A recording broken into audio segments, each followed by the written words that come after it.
2015 সালে 50 ওভারের cricket world কাপের কথা আপনাদের নিশ্চয়ই মনে আছে। ওইবার একটা দল ছিল, আসলে দলটা টুর্নামেন্টের হট ফেভারিট ছিল। দলটা সেমিফাইনাল পর্যন্ত গেছিল। আমি যদি দলটার নাম আপনাদের পরে বলি, আসলে দলটার প্লেয়ারদের নাম বলি যে তাদের দলে কেমন প্লেয়ার ছিল, আপনারা সবাই বুঝে যাবেন। দলটার প্লেয়ার ছিল কুইন্টন ডি কক, দলটার প্লেয়ার ছিল AB de Villiers, Dale Steyn, Imran Tahir, David Miller. এরা ছিল ওই দলটার প্লেয়ার। দলটার নাম নিশ্চয়ই আপনারা এতক্ষণে বুঝে গেছেন, দক্ষিণ আফ্রিকা। এই দক্ষিণ আফ্রিকা দলটা ওই টুর্নামেন্টে আসলে ট্রফি নেওয়ার যে এলিমেন্টসগুলো আসলে একটা দলে দরকার, বোলিং, ব্যাটিং, ফিল্ডিং, এভরিথিং সবকিছু ছিল ওই দলটায়। দলটা সেমিফাইনাল পর্যন্ত গিয়েছিল। নিউজিল্যান্ডও সাউথ আফ্রিকার অসাধারণ পারফরমেন্সকে পিছনে ফেলে আসলে ওই ম্যাচটা জিতে নিয়েছিল। পরবর্তীতে ফাইনালে নিউজিল্যান্ডও ম্যাচটা হেরে যায়। বাট দক্ষিণ আফ্রিকার সেই ম্যাচের বা সেই টুর্নামেন্টের গল্প আমি কি জন্য করতেছি, এখন আসি 2024 সালের এই টি-20 ওয়ার্ল্ড কাপের কথায়। এই টি-20 ওয়ার্ল্ড কাপে আপনি যদি দক্ষিণ আফ্রিকার দলটা দেখেন, আসলে এই দলটায় কি নেই, সবকিছুই কিন্তু তাদের আছে। তাদের ফিল্ডাররা ভালো ফিল্ডিং করতেছে, তাদের বোলাররা ডেলিভারি দিচ্ছে, তাদের ব্যাটাররা ডেলিভারি দিচ্ছে। এখন পর্যন্ত 7 ম্যাচ অপরাজিত। এই টিমটাই কিন্তু আসলে পারে যে ট্রফি নিয়ে তারপরে দক্ষিণ আফ্রিকায় ফিরতে। এই টিমটার দ্বারাই সম্ভব। তাদের যে নাম চোকার্স, তারা সেমিফাইনালে বারবার যে চোক হয় বা চোক করে যেটাই বলি, সেই চোকার্স নাম কিন্তু মুছে দিতে পারে এই টিমটাই। আমরা যদি তাদের প্লেয়ারগুলো একটু দেখি, তারা যে 7টা ম্যাচ অপরাজিত, ঠিক কোন কোন কারণে বা কোন কোন পারফরমেন্সের ক্ষেত্রে তারা আসলে এই 7টা ম্যাচে অপরাজিত এবং ট্রফি নেওয়ার দাবিদার, আসলে সেগুলো যদি একটু ঘেটে দেখি, তাহলে প্রথমে যে নামটা আসে কুইন্টন ডি কক। শুরুতেও তিনি একটু ফর্মের এদিক ওদিকে থাকলেও শেষ দিকে তিনি যে বোলারদের উপর দাপট দেখাচ্ছেন, এই দাপট কিন্তু আসলে কুইন্টন ডি ককের নামের সাথেই যায়। ফ্র্যাঞ্চাইজি লিগগুলোতে তিনি কিন্তু দাপিয়ে বেড়াচ্ছেন। শুধু তিনি না, দক্ষিণ আফ্রিকার যদি আমি সব প্লেয়ারের নামে বলি, যে Quinton de Kock, Aiden Markram, Heinrich Klaasen, David Miller, Tristan Stubbs, everyone, ব্যাটারদের যাদের নাম নিলাম, এই 5-6 জন ব্যাটার সবাই কিন্তু আসলে দুর্দান্ত ফর্মে আছেন। সবাই ফ্র্যাঞ্চাইজি লিগগুলোতে দাপিয়ে বেড়াচ্ছেন এবং এই টুর্নামেন্টেও, এই 2024 টি-20 ওয়ার্ল্ড কাপেও তারা কিন্তু আসলে ডেলিভারি দিচ্ছেন।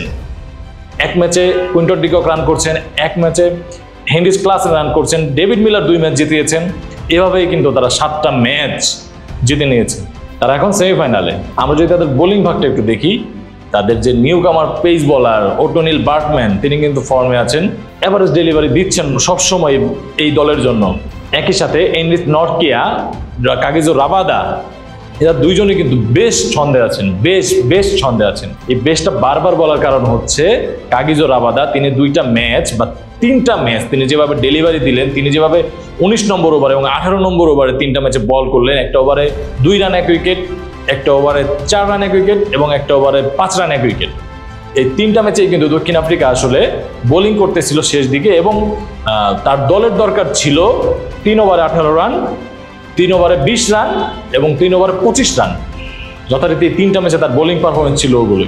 একটা দলের বোলার, কাগিজো রাবাদার মতো বোলার যখন দলটাকে লিড করছে বোলিংয়ে, আর সেই সাথে তাদের যে অলরাউন্ড বোলার মার্কো জেনসেন, তিনি শুরুতে যে সুইংটা, তার লেফট আর্ম বোলিং এর মাধ্যমে সুইংটা দিচ্ছেন, এটাও কিন্তু দুর্দান্ত। আর এগুলোই কিন্তু একটা দলকে আসলে একতাবদ্ধ করে, একটা দলকে ট্রফি নেওয়ার দিকে নিয়ে যায়। 2টা প্লেয়ারের নাম এখানে আমি আসলে উজ্জ্বল রাখছি। 2টা প্লেয়ারের নাম আমি আলাদাভাবে বলবো। তাদের স্পিন বোলার, একটা হচ্ছে left arm orthodox spin bowler Keshav Maharaj, যিনি বর্তমানে বিশ্বের 1 নম্বর বোলার। অপরদিকে আরেকজন হচ্ছে তাবরেজ শামসি। তাবরেজ শামসি ওয়েস্ট ইন্ডিজের বিপক্ষে শেষ ম্যাচটাতেও 3 উইকেট নিয়েছেন 4 ওভারে 27 রান খরচ করে। এই যে bowler Tabraiz Shamsi, left arm chinaman bowler, তিনি আসলে ম্যাচের দৃশ্য সহজেই পাল্টে ফেলতে পারেন তার দুর্দান্ত বোলিং এর মাধ্যমে। কেশব মহারাজের যে কথাটা আমি বলছিলাম, যে তিনি কিন্তু যে এভারেজ রানটা দিয়ে থাকেন, অর্থাৎ তিনি উইকেটের দিকে বেশি নজর না দিয়ে উইকেট 1টা অথবা 0 অথবা 2টা, এই দিকে তার ফোকাস থাকে না। তার ফোকাস থাকে বরাবরই 4 ওভারে 24 রান, 4 ওভারে 20 রান, অর্থাৎ ইকোনমি বোলিংটা। আর এটা দক্ষিণ আফ্রিকাকে কিভাবে কাজে দেয়, তিনি যে বোলিংটা চেক দিয়ে যান, সেই সুবাদেই কিন্তু ওই যে মিডল ওভারগুলিতে তাবরেজ শামসি বা মার্কো জেনসেন, তারা কিন্তু বোলিংয়ে এসে উইকেটটা নিয়ে নেয়। অর্থাৎ এক পাশ থেকে যখন আপনার বোলাররা চেক দিতে থাকে, তখন কিন্তু অপর পাশ থেকে উইকেট নেওয়াটা সহজ হয়ে যায়। আর ওয়েস্ট ইন্ডিজের মাঠে বা আমেরিকার মাঠে যে পিচ আমরা দেখতে পাচ্ছি, সেখানে কিন্তু এই কেশব মহারাজের চেক দেওয়াটা এবং অপর সাইড থেকে তাবরেজ শামসি বলি বা কাগিজো রাবাদা বলি বা জেনসেন বলি, তারা সবাই যেহেতু উইকেট তুলে নিচ্ছে, এই জিনিসটা কিন্তু এই যুগলবন্দিরা কিন্তু খুব কাজে দিচ্ছে। তো এই ব্যাপারগুলি, এই বোলিংগুলি, এই ব্যাটিংগুলি আর ফিল্ডিং এর কথা যদি বলি, তাদের ফিল্ডিং এ যদি আমি লিডারের কথা বলি আসলে, তাহলে তাদের ক্যাপ্টেন এইডেন মার্করাম দুটো জয়ের ম্যাচে খুব ক্লোজ গেম, দুটো ক্যাচ তিনি নিয়েছেন এবং দুটো ক্যাচই ছিল অসাধারণ এবং ম্যাচ জয়ের জন্য গুরুত্বপূর্ণ ভূমিকা পালন করে সেই ক্যাচ দুটি। তার সাথে তো David Miller, Tristan Stubbs, Marco Jansen, এরা সবাই ফিল্ডিং এ দুর্দান্ত, অসাধারণ, অপ্রতিরোধ্য। এভাবেই তাদের দল আগাচ্ছে, এভাবেই তাদের দল সেমিফাইনালে। এখন সেমিফাইনালের সমস্যা হচ্ছে এই যে দলটা সেমিফাইনালে যে তাদের নার্ভ ধরে রাখতে পারে না, এই দলটা সেমিফাইনালে 20টি বাগড়া পায়, এই দলটা সেমিফাইনালে জিততে পারে না, চোখ হয়, অর্থাৎ তাদের যে নামটা দেওয়া হয়েছে চোকার্স, এই নামটাকে তারা সরিয়ে ফেলতে পারবে কিনা, এই নামটাকে দুমড়ে মুচড়ে দিয়ে তারা আসলে ফাইনালের ট্রফি নিয়ে দক্ষিণ আফ্রিকায় ফিরতে পারবে কিনা, এখন সেই উত্তরটা সময় গেলেই ম্যাচ বাই ম্যাচ আমরা উত্তরগুলি পেয়ে যাব। ধন্যবাদ সবাইকে, আইকন স্পোর্টসের সঙ্গেই থাকুন।